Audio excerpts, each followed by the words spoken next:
Today I'm going to show you how to demonstrate cellular communication, which takes place with some paper modules.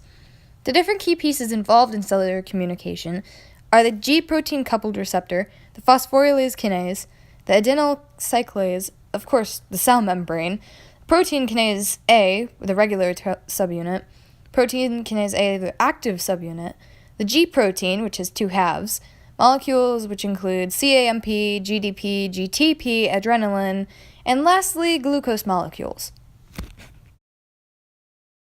The first step of cellular communication is when the GDP molecules attach themselves to the G protein, which makes the protein inactive for the process. Next, an adrenaline molecule binds to the coupled receptor.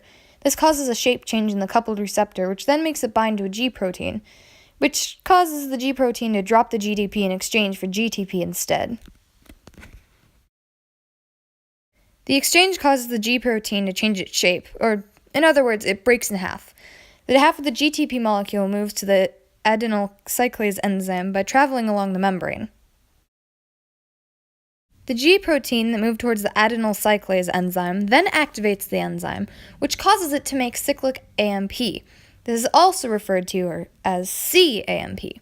This leads to the signal being boosted or magnified. The CAMP that is then produced activates protein kinase A.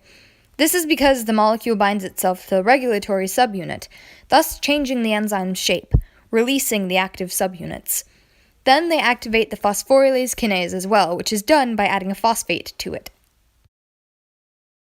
The phosphorylase kinase then phosphorylates the glycogen phosphorylase, which then activates it. This activated structure then releases glucose 1-phosphate molecules as a response. This now concludes the cell signaling and communication process. I hope this demonstration helped to show how the process of cell communication works.